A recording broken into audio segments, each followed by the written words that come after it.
Hello everyone, welcome back to my channel. आज हम discuss करेंगे डंपिंग सिंड्रोम के बारे में। डंपिंग सिंड्रोम इंडिविजुअली अपने आप में एक टॉपिक है जो कि हाईली टेस्टेड है एनक्लेक्स में। And dumping syndrome is a complication of peptic ulcer. So अगर आपने अभी तक मेरी वीडियो पेप्टिक अल्सर पर नहीं देखी, for full understanding of this video मैं आपको रिकमेंड करूंगा कि पहले पेप्टिक अल्सर वाली वीडियो देख लीजिए। The link is in description. So अब हम स्टार्ट करते हैं डंपिंग सिंड्रोम के बारे में। डंपिंग सिंड्रोम क्या होता है? It is a condition in which stomach empty too quickly into the duodenum because of loss of pyloric sphincter. जो मेरा स्टमक का कंटेंट है वो इमीडिएटली डंप हो जाता है, इमीडिएटली एम्प्टी कर देता है स्टमक अपने आप को स्मॉल इंटेस्टाइन में। क्यों? Because of loss of pyloric sphincter. अब ऐसा क्यों होता है? यूजुअली क्या होता है, जो मेरा स्टमक है, स्टमक के एंड में एक स्फिंक्टर है जिसे हम बोलते हैं pyloric sphincter. After that small intestine start होती है। अब इस स्फिंक्टर का काम क्या है? जब भी मेरे स्टमक में फूड आएगा ये स्फिंक्टर क्लोज हो जाता है, सो दैट जितना टाइम तक खाना चाहे मेरे स्टमक में रह सकता है, सो दैट ये प्रॉपर मिक्स हो सके फ्लू एंजाइम्स के साथ। इसके बाद पाइलोरिक स्फिंक्टर ओपन होता है तो क्या होता है, जो मेरा खाना डंप करता है, मेरा मेरा खाना पहुंचता है स्मॉल इंटेस्टाइन में। But in case of dumping syndrome, because of any reason, patient को पेप्टिक अल्सर थे, पेशेंट को जीआई कैंसर था, हमें स्टमक को कट करना पड़ गया। जब हम स्टमक को कट करेंगे तो डायरेक्टली वो स्टमक का जो पार्ट कट हुआ है उसके बाद हम उसे अटैच कर देते हैं स्मॉल इंटेस्टाइन के साथ। अब इस कंडीशन में क्या हुआ? दो चीजें हुई। एक तो मेरा पाइलोरिक स्फिंक्टर नहीं है जो कि अपने आप को कॉन्ट्रैक्ट करता था जब फूड आता था किसमें, स्टमक में। दूसरा, मेरे स्टमक की कैपेसिटी भी अब क्या होगी, कम हो गई, क्योंकि स्टमक का कुछ पार्ट हमें काटना पड़ेगा। अब इस कंडीशन में क्या होगा, जैसे ही खाना आएगा स्टमक में, वो स्टे नहीं करेगा स्टमक में, इमीडिएटली डंप हो जाएगा। कहां पर? हमारी स्मॉल इंटेस्टाइन में। जो इमीडिएटली डंप होगा उसकी वजह से जो साइन एंड सिम्टम आते हैं उसे हम बोलते हैं डंपिंग सिंड्रोम। क्योंकि खाना इमीडिएटली डंप हो गया तो इसे बोलते हैं डंपिंग सिंड्रोम। अब हम डिस्कस करेंगे क्या क्या रीजन है और क्या क्या साइन एंड सिम्टम है जो कि आपको हो सकता है डंपिंग सिंड्रोम के बाद। And it is highly tested in NCLEX. So सबसे पहले कोजिस क्या है? कोजिस है सर्जरीज। ठीक है जी, पेशेंट को क्या हुआ, पेप्टिक अल्सर हुआ, पेशेंट को कैंसर हुआ, जिसकी वजह से हमें ऐसी सर्जरीज करनी पड़ी जिसकी वजह से हमारा पाइलोरिक स्फिंक्टर भी नहीं रहा और स्टमक का कुछ पार्ट भी कट करना पड़ गया। डायरेक्टली स्टमक का हाफ स्टमक का जो पार्ट है वो स्मॉल इंटेस्टाइन के साथ अटैच हुआ। अब साइन एंड सिम्टम क्या आएंगे? Because of any reason, reason क्या? पेप्टिक अल्सर, कैंसर, हमने स्टमक के पार्ट को कट कर दिया। स्टमक जो फूड है, जब कट जो हमारा अफेक्टेड, जो हमारा आफ्टर सर्जरी, उस स्टमक में जब फूड आएगा, food comes into the stomach. अब मेरा खाना आया इस वाले स्टमक में, अब क्या होगा? That food immediately dump into the small intestine without proper mixture with the enzymes. क्योंकि खाने को रुकने का टाइम ही नहीं मिला, क्योंकि पाइलोरिक स्फिंक्टर नहीं है, प्लस हमारे स्टमक की कैपेसिटी भी अब कम हो चुकी है। वो खाना इमीडिएटली डंप कर जाएगा मेरी स्मॉल इंटेस्टाइन में without proper mixture of enzymes. अब जब एंजाइम्स के साथ मिक्सचर होता है, इसमें दो चीजें होती हैं। पहला तो मेरा खाना सेमी सॉलिड हो जाता है, जितना मैं सॉलिड खाना खाता हूं उतना सॉलिड रहता नहीं। सेकेंडली, मेरी कार्बोहाइड्रेट्स की डाइजेशन होती है इस प्रोसेस के टाइम। अब इस खाने में क्या होगा? फर्स्टली ये खाना क्या होगा? अनडाइजेस्टेड होगा, कार्बोहाइड्रेट की डाइजेशन नहीं है, प्लस हार्ड फूड होगा, बहुत हार्ड होगा क्योंकि एंजाइम्स के साथ मिक्सचर नहीं हुआ। अब क्या होगा? That hard undigested food act as a hypertonic solution. ये मेरी इंटेस्टाइन में जाएगा और ये कैसे एक्ट करेगा? हाइपरटोनिक सोल्यूशन की तरह। एंड ओस्मोसिस का एक रूल है, हाइपरटोनिक सोल्यूशन हमेशा फ्लूइड को क्या करते हैं? सक करते हैं। अब क्या होगा? It sucks all fluid from the blood vessel. मेरी इंटेस्टाइन में जो हाइपरटोनिक फ्लूइड है, हाइपरटोनिक खाना है, ये सक कर लेगा सारे के सारे फ्लूइड को स्मॉल इंटेस्टाइन में। कहां से सक करेगा? ब्लड वेसल्स में। अब पेशेंट को क्या होगा? क्योंकि मेरा स्मॉल इंटेस्टाइन में इतना सारा फ्लूइड आ चुका है तो पेशेंट को होगा fluid fill in the small intestine. हमारी स्मॉल इंटेस्टाइन में फ्लूइड फिल हो चुका है, जिसकी वजह से अब क्या होगा? पेशेंट को ब्लोटिंग होगी, डायरिया होगा और एब्डोमिनल क्रैम्प्स होंगे। क्योंकि सारी इंटेस्टाइन पानी से भर चुकी है तो पेशेंट को क्या होगी? ब्लोटिंग होगी, डायरिया होगा क्योंकि फ्लूइड इमीडिएटली लीक आउट होने लग जाएंगे, प्लस एब्डोमिनल क्रैम्प्स होंगे। ये तो होंगे GI symptoms. And second symptoms क्या होंगे? Cardiovascular symptoms. पेशेंट को हाइपोटेंशन होगा, हाईली टेस्टेड। हाइपोटेंशन क्यों होगा? क्योंकि वो जो सारा फ्लूइड आया मेरी स्मॉल इंटेस्टाइन में, वो कहां से आया? वो ब्लड वेसल से सक हुआ, तो मेरी ब्लड वेसल में फ्लूइड का लेवल कम हो जाएगा, पेशेंट को होंगे हाइपोटेंशन, प्लस पेशेंट को होगी पाल्पेशंस, हार्ट रेट इंक्रीज हो जाएगा। इन दोनों कंडीशंस को हम बोलते हैं early dumping. Highly highly highly tested. आपको एग्जाम में पूछा जाएगा अर्ली डंपिंग क्या होता है, लेट डंपिंग क्या होता है। अर्ली डंपिंग क्या होता है? जब हाइपरटोनिक फूड मेरी स्मॉल इंटेस्टाइन में आया, उसने सारे के सारे फ्लूइड को सक कर लिया। अब जो फ्लूइड था वो मेरी स्मॉल इंटेस्टाइन में आया, स्मॉल इंटेस्टाइन के क्या क्या साइन दिखे हमें? ब्लोटिंग हुई, डायरिया हुआ और एब्डोमिनल पेन हुआ, एब्डोमिनल क्रैम्प्स हुए। सेकेंडली मेरे को कार्डियोवास्कुलर सिम्टम क्या दिखेंगे? अब जो फ्लूइड सक हुआ है वो कहां से हुआ है? मेरी ब्लड वेसल्स हुआ है, तो पेशेंट को क्या होगा? हाइपोटेंशन, प्लस हमारा हार्ट रेट इंक्रीज होगा कंपनसेट करने के लिए उस ब्लड प्रेशर को। इस चीज को हम बोलते हैं डंपिंग सिंड्रोम। कौन सा dumping syndrome? Early dumping syndrome. And it occurs after 30 to 60 minute after eating.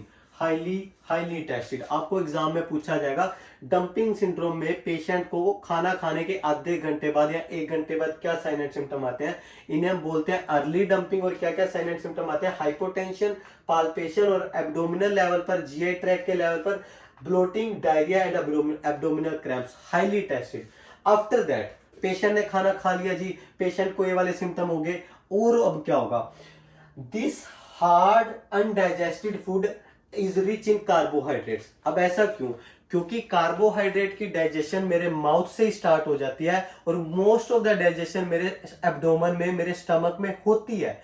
क्योंकि अब इन पेशेंट्स के स्टमक में खाना रुक ही नहीं रहा। जिस टाइम इसकी कार्बोहाइड्रेट की डाइजेशन होनी थी वो टाइम मिल ही नहीं पाया खाने को। बहुत ही ज्यादा कार्बोहाइड्रेट रिच फूड मेरी स्मॉल इंटेस्टाइन में आ गया। अब जब कार्बोहाइड्रेट रिच मेरी स्मॉल इंटेस्टाइन में आएगा तो क्या होगा? Pancreas will secrete excessive insulin. क्योंकि पैनक्रियास सेंस कहां से करती है कि मुझे कितना इंसुलिन सिक्रीट करना है, वो स्मॉल इंटेस्टाइन से सेंस करती है। अब क्या होगा? क्योंकि मेरी इंटेस्टाइन में, मेरी स्मॉल इंटेस्टाइन में बहुत ज्यादा कार्बोहाइड्रेट रिच फूड आ गया, क्योंकि स्टमक में वो डाइजेशन ही नहीं हुई, तो पैनक्रियास क्या करेंगी? एक्सेसिवली क्या कर देंगी? रिलीज कर देंगी इंसुलिन को, जिसकी वजह से क्या होगा? Because of excessive release of insulin patient को क्या हो जाएगा? Hypoglycaemic attack. पेशेंट कैसा होगा? पेशेंट होगा डिजी, फटीग, पेशेंट क्या होगा? टायर्ड होगा, पेशेंट को कंफ्यूजन तक हो सकती है। किसकी वजह से होगी? Because of hypoglycaemia. हाइपोग्लाइसीमिया की वजह से कैसे होगी? क्योंकि हमारी पैनक्रियास ने सेंस किया कि पेशेंट की बॉडी में बहुत ज्यादा कार्बोहाइड्रेट है। एक्चुअली वो पूरी बॉडी में कार्बोहाइड्रेट, वो ग्लूकोज नहीं था, वो सिर्फ स्मॉल इंटेस्टाइन में था। अब बॉडी ने बहुत ज्यादा रिलीज कर दी इंसुलिन और पेशेंट को क्या हो गया? हाइपोग्लाइसीमिया। इस कंडीशन को हम क्या बोलते हैं? Late dumping. Highly tested. कब होगी? खाना खाने के 3 घंटे बाद। अर्ली डंपिंग में क्या क्या हो रहा था पेशेंट को? Hypotension, palpation, bloating, diarrhoea, abdominal cramps, और कब हो रहे थे? 30 to 60 मिनट के बाद। इसे हम अर्ली डंपिंग बोलते हैं। लेट डंपिंग में पेशेंट को हाइपोग्लाइसीमिया वाले सिम्टम्स आएंगे, पेशेंट डिजी होगा, वीक होगा, फटीग होगा, कंफ्यूज हो सकता है। बट कब होगा लेट डंपिंग? कब होती है? After 3 hours of eating. Keep in mind highly tested.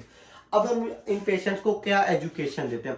The very first thing हम पेशेंट को बताते हैं कि अगर अर्ली डंपिंग के कोई साइन आए इमीडिएटली रिपोर्ट करना है, अगर लेट डंपिंग के साइन है तो इमीडिएटली रिपोर्ट करना है। और क्या क्या चीजें हम पेशेंट को एजुकेट करते हैं? हाईली टेस्टेड है एजुकेशन डंपिंग सिंड्रोम की। The very first thing is high protein.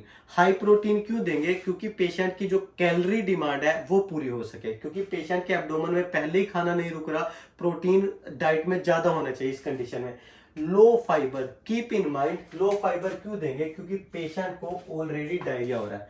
अगर वो खाना फाइबर में भी रिच हुआ तो पेशेंट के डायरिया के होंगे? एक्सीड होंगे और ज्यादा बढ़ जाएंगे। So low fibre plus low carbohydrates, specially simple carbohydrate. Patient को बोलेंगे मैदा नहीं खाना, पेशेंट को व्हाइट ब्रेड बोलेंगे, व्हाइट पोटैटोस बोलेंगे। जो सिंपल कार्बोहाइड्रेट है वो पेशेंट नहीं लेगा। जितने भी कार्बोहाइड्रेट लेगा पेशेंट कौन से लेगा? Complex carbohydrates. कॉम्प्लेक्स कार्बोहाइड्रेट क्या होते हैं? इमीडिएटली हमारे क्या होते हैं? इंसुलिन को रिलीज नहीं करवाते। सो पेशेंट को क्या कहना है? लो कार्बोहाइड्रेट, लो फाइबर। लो कार्बोहाइड्रेट क्यों लेगा पेशेंट? क्योंकि पेशेंट को यहाँ पर क्या हो रहा था, पहले ही हमारी स्मॉल इंटेस्टाइन में बहुत ज्यादा कार्बोहाइड्रेट रिच फूड जा रहा था। अगर पेशेंट अपनी डाइट में और ज्यादा कार्बोहाइड्रेट ले लेगा तो पेशेंट को और ज्यादा हाइपोग्लाइसेमिक अटैक में जा सकता है।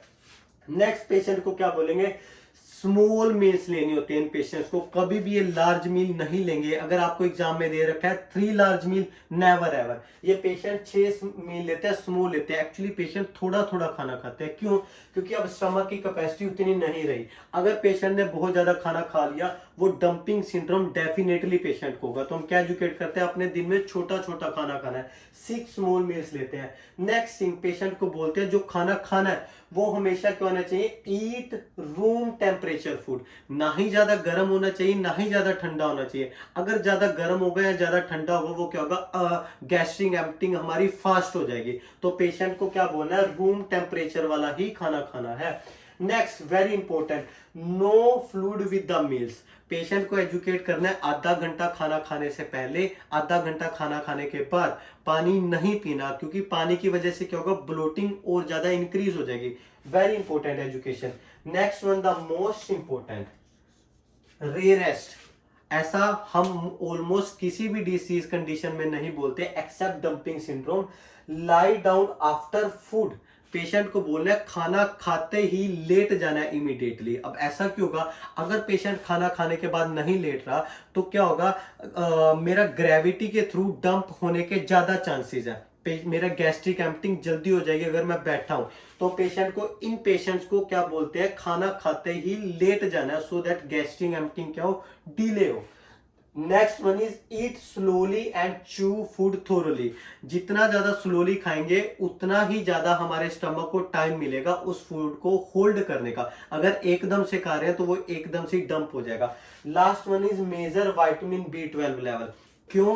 क्योंकि विटामिन B12 हमारी बॉडी में क्या होता है, खुद से नहीं बनता, हमें एक्सटर्नली लेना होता है। अगर डंपिंग सिंड्रोम वाले पेशेंट्स में क्या हो रहा है, डाइजेशन प्रॉपरली नहीं हो रही, अगर इनमें विटामिन B12 की डेफिशिएंसी हो गई तो पेशेंट को क्या होगा, पर्नीशियस एनीमिया हो सकता है। सो हम विटामिन B12 इनमें क्या करते हैं, क्लोजली मॉनिटर करते हैं। That was all about dumping syndrome. Hope so आपको मेरी ये वीडियो अच्छी लगी होगी, आपको मेरी वीडियो समझ आई होगी। अगर आपको मेरी वीडियोस अच्छी लगती है, make sure to like, share, subscribe और शेयर करें उन लोगों के साथ जो अभी एनक्लेक्स की प्रिपरेशन कर रहे हैं। मैं आपके लिए ऐसी वीडियोस लाता रहूंगा। Thank you.